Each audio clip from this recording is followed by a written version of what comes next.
नमस्कार। आज हम एक सफर पर निकलने वाले हैं, एक वर्चुअल सफर पृथ्वी की सबसे शानदार संरचनाओं में से एक यानी हिमालय की वादियों में। चलिए आज ये समझने की कोशिश करते हैं कि आखिर भूगोलवेद इतनी विशाल पर्वत श्रृंखला को कैसे देखते हैं, कैसे समझते हैं। तो देखिए, हिमालय को सही मायनों में समझने के लिए हमें पहले पूरी तस्वीर देखनी होगी।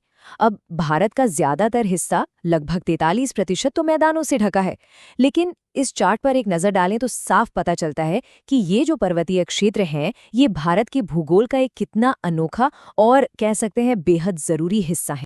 तो सवाल ये उठता है कि आखिरकार भूगोलविद इतनी विशाल, इतनी जटिल पर्वत प्रणाली को समझते कैसे हैं? इसका जवाब बड़ा दिलचस्प है। वो इस पूरे इलाके का नक्शा बनाने के लिए दो मुख्य तरीकों का इस्तेमाल करते हैं। मतलब एक ही पहाड़ को देखने के लिए आप समझिए दो अलग अलग नक्शे हैं। और बस यहीं से हमारी ये खोज शुरू होती है। हम दो सफर पर निकलने वाले हैं। पहला, एक तरह की सीधी चढ़ाई उत्तर से दक्षिण की ओर, जिसमें हम एक के बाद एक समानांतर पर्वत श्रृंखलाओं को पार करेंगे। और फिर दूसरा सफर होगा पश्चिम से पूर्व की ओर, एक लंबा सफर जिसमें हमारी गाइड होंगी वो नदियां जो इस पूरे लैंडस्केप को बनाती हैं, उसे काटती हैं। तो चलिए फिर अपनी पहली यात्रा शुरू करते हैं। जरा सोचिए कि हम सबसे ऊंची, सबसे पुरानी बर्फ से ढकी चोटियों से अपनी चढ़ाई शुरू कर रहे हैं और फिर धीरे धीरे, बिल्कुल धीरे धीरे नीचे की तरफ आ रहे हैं, उन नई बनी तलहटी की ओर। अब ये जो हमारा सफर है इसके 4 अलग अलग पड़ाव हैं, या कह लें 4 हिस्से हैं। देखिए, सबसे ऊपर है ट्रांस हिमालय, उसके ठीक नीचे आता है विशाल वृहद हिमालय, फिर हरा भरा मध्य हिमालय और सबसे आखिर में सबसे नई बनी शिवालिक की पहाड़ियां। तो हमारा पहला पड़ाव है ट्रांस हिमालय। इसे आप एक तरह से दुनिया की सबसे प्राचीन छत मान सकते हैं। ये इस पूरी श्रृंखला का सबसे पुराना हिस्सा है और इतना ज्यादा ऊंचा और ठंडा है कि यहाँ पेड़ पौधों का पनपना लगभग नामुमकिन सा है। हाँ, और इसी इलाके में एक ऐसी चोटी है जो एक बहुत ही दिलचस्प और थोड़ी सी पेचीदा भौगोलिक बहस छेड़ देती है।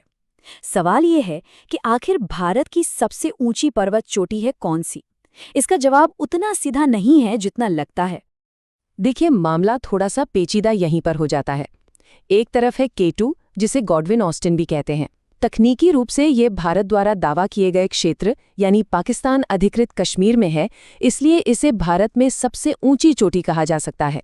लेकिन दूसरी तरफ है कंचनजंगा। ये भारत के मौजूदा प्रशासनिक नियंत्रण वाले इलाके में है, इसलिए ये निर्विवाद रूप से भारत की सबसे ऊंची चोटी है। ये जो में और की का फर्क है इसके बहुत गहरे भू राजनीतिक मायने हैं। चलिए अब ट्रांस हिमालय से थोड़ा नीचे उतरते हैं और पहुंचते हैं वृहद हिमालय की ओर, जिसे हिमाद्री भी कहा जाता है। इसे आप इस पूरी पर्वत श्रृंखला की रीढ़ की हड्डी या मुख्य धुरी कह सकते हैं।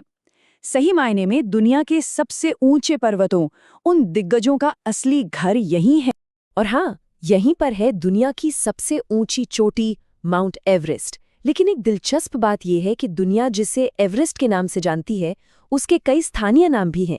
ये नाम सदियों से इस्तेमाल हो रहे हैं और इसके गहरे क्षेत्रीय महत्व को भी दिखाते हैं। जैसे नेपाल में इसे कहते हैं सगरमाथा और तिब्बत में चोमोलुंगमा। चलिए अब सफर में और दक्षिण की ओर बढ़ते हैं और हम पहुंचते हैं मध्य हिमालय में। यहाँ आते आते ऊंचाई थोड़ी कम हो जाती है और माहौल बिल्कुल बदल जाता है। ये एक बहुत ही हरा भरा और खुशगवार इलाका है। शिमला, मनाली, मसूरी जैसे जितने भी मशहूर हिल स्टेशंस हैं, वो सब यहीं हैं। और हाँ, यहाँ की एक बहुत ही खास पहचान है मर्ग। मर्ग मतलब ऊंचाई ते बने खूबसूरत, दूर दूर तक फैले घास के मैदान। ये जानवरों के चरने के लिए तो बेहतरीन है ही, साथ ही सैलानियों को भी अपनी तरफ खींचते हैं। सोनम मर्ग और गुलमर्ग जैसे नाम तो सबने सुने ही होंगे। और अब हम अपनी इस उत्तर दक्षिण यात्रा के आखिरी पड़ाव पर हैं शिवालिक। ये हिमालय की सबसे दक्षिणी और सबसे युवा श्रेणी है, मतलब ये सबसे आखिर में बनी है। असल में ये वो तलहटी हैं जो ऊंची पर्वत श्रृंखलाओं से बहकर आई मिट्टी और चट्टानों के जमने से बनी है।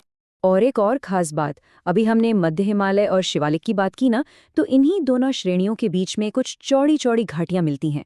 इन्हें दून कहा जाता है। और आज के समय में देहरादून और हरिद्वार जैसे कई बड़े और महत्वपूर्ण शहर इन्हीं दून घाटियों में बसे हैं। तो उत्तर से दक्षिण का हमारा सफर तो यहाँ पूरा हुआ। अब बारी है हमारी दूसरी यात्रा की। इस बार हम चलेंगे पश्चिम से पूर्व की ओर, एक लंबा अभियान। और इस बार हमारी गाइड होंगी यहाँ की विशाल नदियाँ। इस यात्रा को समझने का सबसे अच्छा तरीका दिया भूगोलवेत्ता सिडनी बराड ने। उन्होंने क्या किया कि हिमालय को उससे काटने वाली नदियों के आधार पर 4 बड़े हिस्सों में बांट दिया। सिंधु से सतलुज तक पंजाब हिमालय, फिर सतलुज से काली तक कुमाऊं हिमालय, काली से तीस्ता तक नेपाल हिमालय और आखिर में तीस्ता से ब्रह्मपुत्र तक असम हिमालय। और हर क्षेत्र का अपना एक अलग मिजाज है, अपनी अलग पहचान है। और यहाँ सबसे ज्यादा ध्यान खींचने वाली बात है इनका विशाल आकार। जरा सोचिए, अकेले नेपाल हिमालय ही करीब 800 किलोमीटर लंबा है। ये इन सभी डिविजन्स में सबसे लंबा है। और जैसा कि हमने पहले भी बात की, दुनिया की सबसे ऊंची चोटियां भी इसी हिस्से में आती हैं। तो हमने उत्तर से दक्षिण की यात्रा भी कर ली और पश्चिम से पूर्व की भी। दोनों सफर पूरे हुए।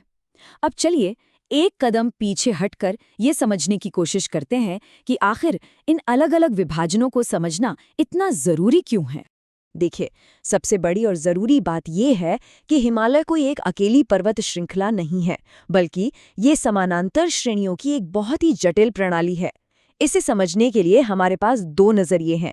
उत्तर दक्षिण वाला विभाजन हमें इसकी ऊंचाई और उम्र के हिसाब से इसे देखने में मदद करता है, और पश्चिम पूर्व वाला विभाजन दिखाता है कि कैसे नदियों ने इसकी क्षेत्रीय सीमाएं तय की हैं। इन दोनों नक्शों का इस्तेमाल करके एक बहुत विशाल और शायद डरावनी लगने वाली पर्वत श्रृंखला एक व्यवस्थित, समझने लायक और सचमुच में हैरान कर देने वाले लैंडस्केप में बदल जाती है। और ये सब कुछ हमें एक आखिरी और बहुत बड़े सवाल पर लाकर खड़ा कर देता है। जरा सोचिए, भारत की जलवायु, यहाँ की नदियाँ और यहाँ तक कि एक सांस्कृतिक दीवार के तौर पर हिमालय की जो भूमिका है, उसे देखते हुए अगर हिमालय होता ही नहीं तो ये उपमहाद्वीप कैसा होता? ये एक ऐसा सवाल है जिस पर वाकई में सोचने की जरूरत है।